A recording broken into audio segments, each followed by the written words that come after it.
Students get a vaccine to fight off H1N1, Pac-Man hits campus, and acclaimed jazz musician Kyle Eastwood visits USF. All this and more coming up next on College Week. Live from the Jeske Fine Arts Center on the campus of the University of Sioux Falls, this is College Week. With Brandon Sandoval, Tracy Erdman, and sports with Michelle Jacobs. Good morning, I'm Brandon Sandoval. And I'm Tracy Erdman. Thanks for joining us. The University of Sioux Falls and Augustana College are only 2 blocks apart, but have never considered each other rivals until recently. The two colleges have played one another on the basketball court for the past 2 years, but this year the stakes were raised as USF has recently applied for membership in the Northern Sun Intercollegiate Conference, which is Augustana's home. The game was held at Sioux Falls Arena, and we'll have the outcome of the game later. In conjunction with the budding rivalry, students from both schools contributed to some lighthearted hijinks leading up to the game. Both schools' statues of their mascots took a beating as flour, water, and a few fireworks were catapulted on the campuses. Things got slightly out of hand as police, fire trucks, and campus safety were called to the scene. Rumors have been flying between the two campuses, and what really happened, we might never actually know. However, the Sioux Falls Police Department is taking statements, and it is possible some students may be charged. To prove that chivalry isn't dead, residents of Sullivan Hall participated in Chivalry Week. Residents were paired up and the men did courteous deeds throughout the week. Some events included a dance, walking the girl to class, and it ended with the ladies making breakfast for their night. The favorite event was jousting. Last Thursday evening, the men rode their scooters at high speeds and fought off the other night with a mop. Michael Kelly beat Alex Bainey in this thrilling sport. For more information about other campus activities, check your campus email. USF students had the opportunity to receive the H1N1 vaccine for free. For more, here's College Week's Chantel Day. USF had the opportunity to receive 500 H1N1 vaccines. The vaccine was given to students 24 and under or those with compromised medical condition. Students and faculty took advantage of this opportunity. Alex Anderson says why he took this precaution. Well, just being on the football team and stuff, we've had a lot of sickness going around and spreading through campuses, and so the coach has been talking a lot about taking precautions, and so just the risk of having so many people around you at all times, being on the football team, it's just always a good decision to get something like this when you have it available. The vaccine is particularly important for them. He was eligible, I was not, since the supply is limited, so we figured we might as well get him vaccinated while we could.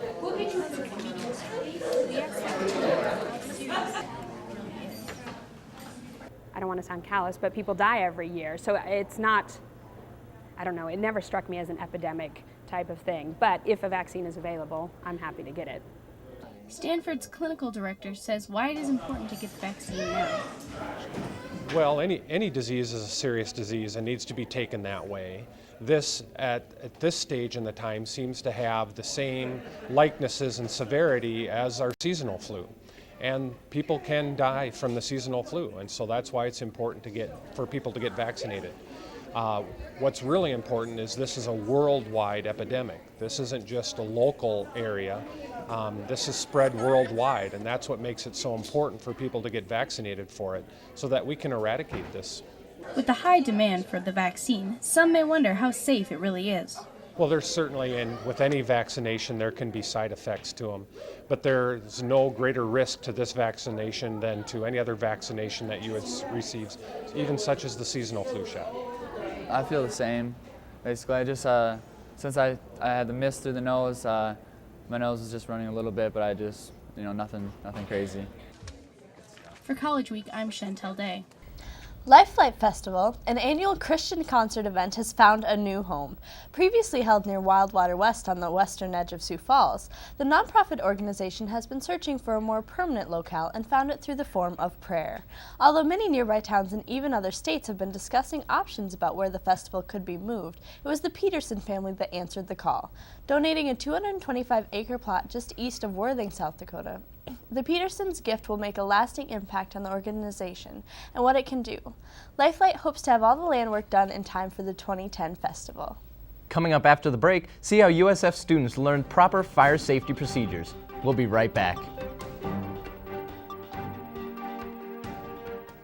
Most fire safety training happens at the elementary school level, but last week the Sioux Falls Fire Department made a visit to the University of Sioux Falls. College Week's Aaron Heinert reports. Members of the USF Campus Safety and Residence Life teams gathered outside Sullivan Hall to get a lesson in fire safety. John Wagner is a member of the Sioux Falls Fire Department. He says that college students are at the perfect age to learn fire safety.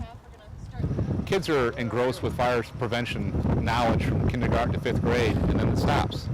And then suddenly they're an adult and they're on their own, and they get to make their own decisions. And one of their decisions usually isn't about fire safety until something goes wrong and they don't know what to do. So by educating them again on the things you need to do in case a fire does start, hopefully they'll come out alive. Students and staff were first shown how to properly use a fire extinguisher. Tin pans were ignited and students tried to extinguish the blaze. The fire department then filled a dorm hallway with theatrical smoke. Students had to navigate the hallway while alerting others about the fire. The fire department even performed a high elevation rescue from 3rd floor Sullivan Hall. She's in a hurry. Yeah. Lizzie Wolf was one of the volunteers to take a ride in the bucket. It was really cool to see like all of Sioux Falls, but it was really scary, but it was really, yeah. The bucket extends to over 100 feet, giving those a panoramic view of Sioux Falls. Wagner says that the best way to prevent a real fire rescue is common sense. You know, when the smoke alarm goes off, get out of the building. The smoke will kill you before the fire does. So just get out, clean, fresh air, and fire drills are great. You gotta love them. For USF College Week, I'm Aaron Heinert.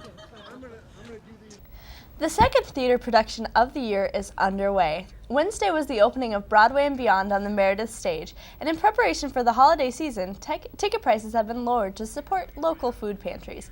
Instead of the regular $7 for adults and $1 for students, costs have been reduced to $5 and one canned food item for the public, and either $1 or a canned food item for students. The 90-minute arrangement of Broadway tunes comes from the musical workings of Rent, Spring Awakening, Spamalot, Wicked, Little Shop of Horrors, Hairspray, Grease, In the Heights, Phantom of the Opera, Annie Get Your Gun, Sweet Chariot, and Chorus Line. The show will run through tonight at 7:30 with a matinee on Sunday at 2.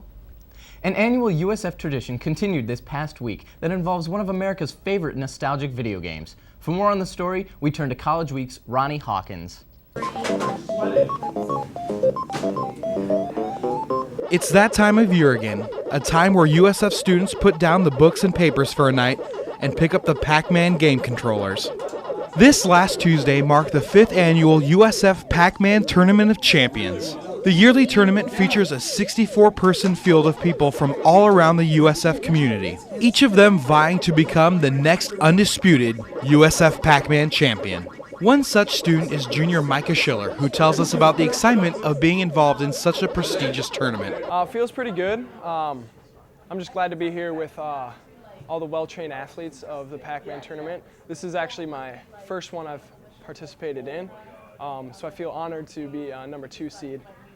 Got some training in early, kind of started a little bit late, got a late jump, but I feel like my game's peaking. Anyone looking to become champion of this tournament would be wise to take advice from former champions of the tournament. That's where 2008 champion Jason Skinner comes in. He tells College Week what the Pac-Man tournament is all about. It's about poise. It's about stamina, it's about passion. First couple rounds, you're just thinking, live to fight another day. Once you get to Elite 8, Final 4, you start thinking things like, yeah, maybe this year's my year. Unfortunately, not everyone gets to taste the fruits of victory, as senior Mike Harris found out. Harris, who started the night as a number 1 seed, says he just couldn't make it work out for him. There's a lot of pressure, never been in the tournament before. Basically, I felt the pressure and I crumbled. Even though Harris won't be leaving with the championship this year, he says cheering on the other participants isn't so bad either. We got some pretty solid contenders right now. Right now, I think Micah Schiller and Jared Slykehouse are going at it. Jared Slykehouse is a house favorite from previous years. He put up some solid scores last year, year before that, this year. Tina Spade's going to surprise some people from the female contention. She's putting up solid scores, came out of nowhere. With the field of players slowly winding down from 64 to 8, Skinner offers some insight and advice to the remaining contenders looking to take his title. Perfect practice makes perfect. You got to get in there. You got to put in the time. You got to want it. You got to want it bad, Ron. For College Week, I'm Ronnie Hawkins. The winner of this year's tournament is Chris Hull, who defeated Alex Zook 2-0 in the final matchup. Congratulations, Chris. Friday the 13th was a big day on the USF campus as the Jazz and Blues Society hosted composer and arranger Kyle Eastwood, son of Clint Eastwood. Kyle has composed and arranged music for 11 films, including Gran Torino and $1 Million Baby, as well as releasing 4 albums of his own. Kyle is considered one of the forerunners in American jazz, and in his question and answer workshop on the Fine Arts stage, he discussed not only the creative process behind scoring, but his career in the music and film world. Coming up next, Stephanie Chmielewski sits down with Kyle Eastwood on Crosstalk. We'll be right back.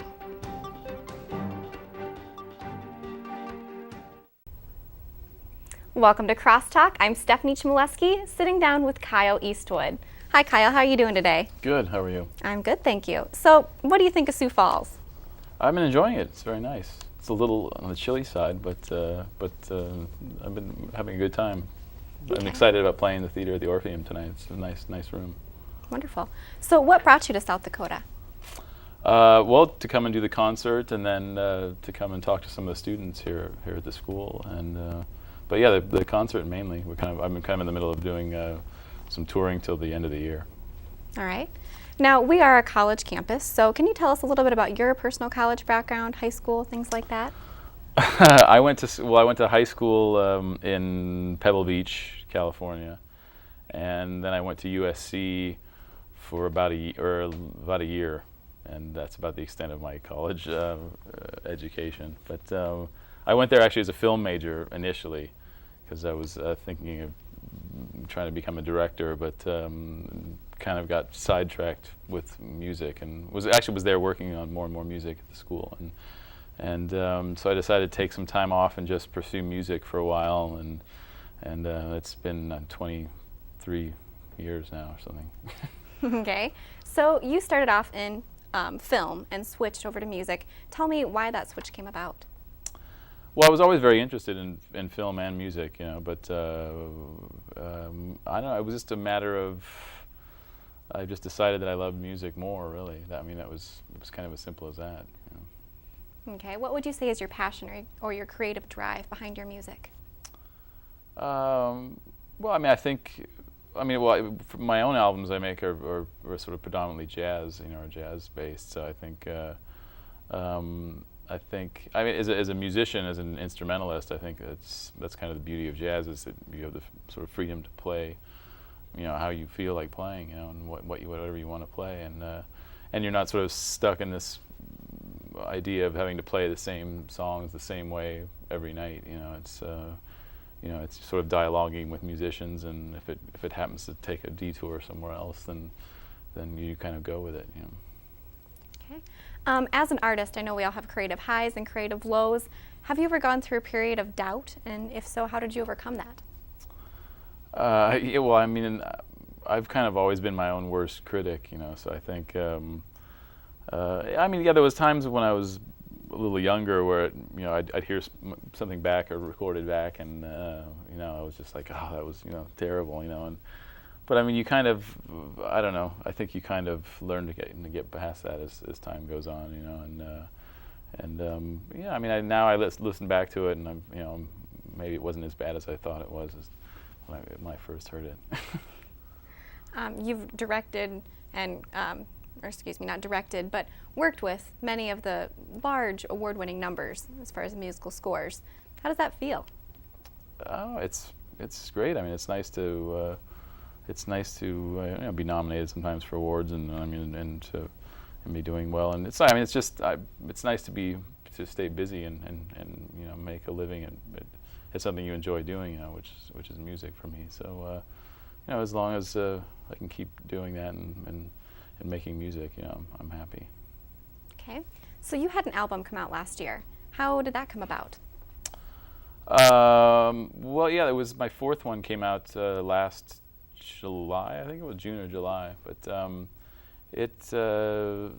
one I actually wrote most of the music in Paris and a bit in London as well, and recorded it in Paris. And it was it actually came about pretty quick. This last one, I kind of wrote the music over a period of a couple weeks, and then went in the studio and rehearsed it with some of my band members for a day or two, and kind of sort of settled the arrangements a bit, and then we went in the studio and recorded the whole thing in like 4 days. So that was kind of old school jazz style, And I've heard that some of your inspiration came from Duke Ellington and likes of many other great jazz performers. How did they inspire you? Well, I grew up listening to a lot of jazz, so I think that's kind of my first love has been jazz. But there's a lot of different kinds of music I like. I like everything from Stevie Wonder and Marvin Gaye and James Brown and a lot of sort of R&B and Motown and funk music. So I think there's a lot of different influences in the music I write. But I don't know. I try and use little bits and styles of different things that I like, and hopefully come up with something new with it. Is there any piece you've been particularly proud of over the years?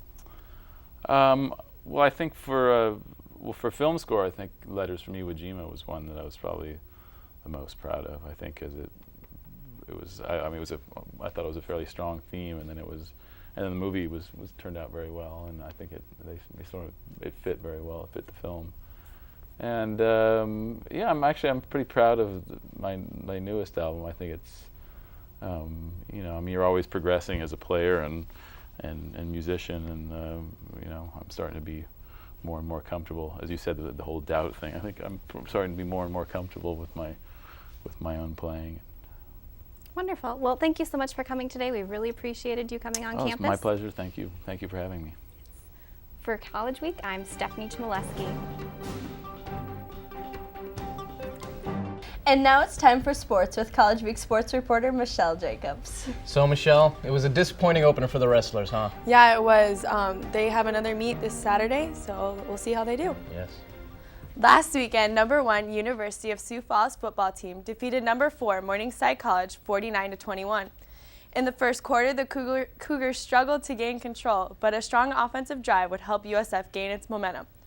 With the score tied 14-14 in the second quarter, USF was able to take the lead when running back Ryan Lohmiller found some running room and was assisted by a great block from junior receiver Alex Anderson and ran into the end zone for a 22-yard touchdown. Quarterback Lorenzo Brown would find receiver Brad Thielen for a 38-yard touchdown to put the Cougars up 28-14 going into the half. USF started the second half with a touchdown pass by Brown, giving receiver John Ryan his third and final touchdown reception of the game. The final score of the game was added by Brown on a 16-yard run, giving the Cougars a 49-21 win over the Mustangs. The victory over the Mustangs gave the Cougar their 4th straight GPAC title and allowed them to host their first playoff game this afternoon at 1 p.m. against number 4 Minot State University. In other sports news, it was a tough home opener for the University of Sioux Falls wrestling team as they dropped a pair of matches at the USF Triangular. First, they were shut out 51-0 by NCAA Division II and Northwestern Sun Intercollegiate Conference member Minnesota State University Moorhead. In the second match, number 17 ranked Morningside College, a GPAC rival, defeated the Cougars 32-12. Senior Cullen Fink and junior Travis Godsburn earned crucial victories in the 157 and the 174 weight classes to cut the lead to 19-12. Even with several strong efforts, the Mustangs proved to be too strong and took their final 3 matches to steal the victory. Next up for the Cougars is the Osborne College Open in St. Paul, Minnesota, today beginning at 9 a.m. As for the USF versus Augustana game, both the men's and women's team were defeated Wednesday night. And that's sports for the day. Thanks, Michelle. Thank you. Here's resident movie critics Ronnie Hawkins and Tyler Hitchcock with this week's movie moment. It's the end of the world as we know it. It's the end of the world as we know it. All right, and welcome to College Week Movie Moment. I'm Ronnie Hawkins. And I'm Tyler Hitchcock. And today we are bringing you a review for the movie 2012. It stars John Cusack and Amanda Peet. and it's rated PG-13 for some intense disaster sequences and some language. So the movie 2012 starts out with John Cusack's character driving a limo, and he's going to go take his kids camping and in a limo at Yellowstone National Park. And it kind of unfolds. The year 2012 is coming, the weather starts to change, natural disasters are happening all over the world, and basically the apocalypse is coming, and people are trying to survive and doing what they can to survive. John Cusack's character finds out that there's a way to survive, and basically this is how the whole movie is about how they get there and the things that they have to do to get there. And all right, so to start off with my initial reaction, I thought the movie 2012 was all right. I came in expecting a lot from it, I guess, was the problem. You know, it's directed by Roland Emmerich, who has directed some pretty top-notch stuff. So to say the least, I was a little bit disappointed in how the movie turned out. John Cusack, I don't know how he still gets any work. I mean, I love the guy, but I hate his acting. He has another, you know, movie where his character, he just really doesn't get into it.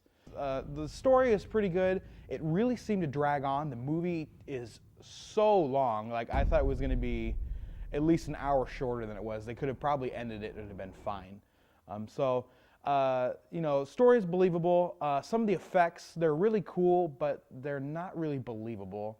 You can really tell when something is computer generated and when it's actually being shot. So, like I said, I thought it was okay. Had some major and minor problems to it, and I would have liked to seen it progress a little bit more.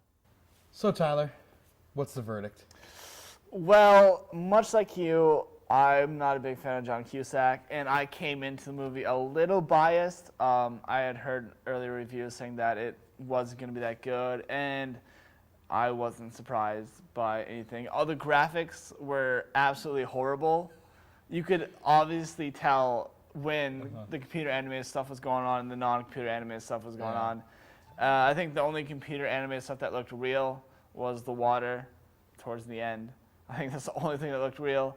The acting wasn't that great. I think they tried to be funny in it, but it didn't really work that well.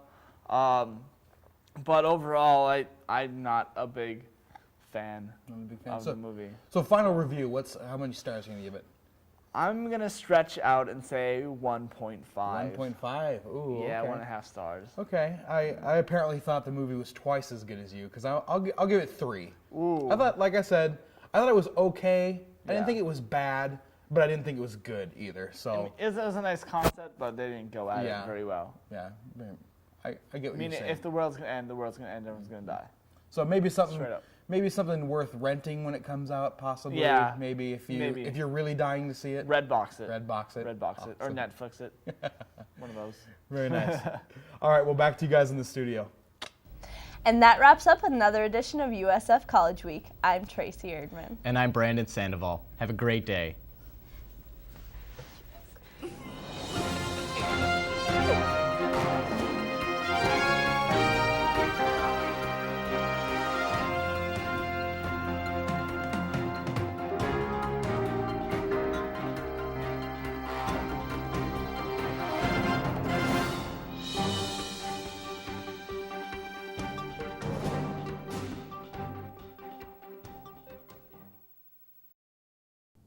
All right, class, let's move from American history to multiplication. Who threw that paper airplane? Was it you, Alfonso? What does a paper airplane look like? Was it you, Jenny? I didn't do it, but I know who did. It was Gilly. Gilly? Uh-huh. Gilly? What? Gilly? What? Did you throw that paper airplane? Sorry. Her name is Gilly and she's at it again, causing lots of ruckus like a barnyard hen. She's always bringing trouble, her hair is like a bubble. Knock, knock, who's there is Gilly? Sorry. All right, class. 2 pi minus 64 divided by 36 is... What is going on here? I was stabbed with the scissors! Jenny, was it you? No, why would I stab myself? Alfonso, did you stab Jenny with the scissors? Scissors? What scissors? I know who impaled me with this school supply. It was Gilly. Gilly. What? Gilly. For sure. Gilly. What? Gilly. Uh-huh. Gilly, did you stab Jenny with the scissors? Sorry.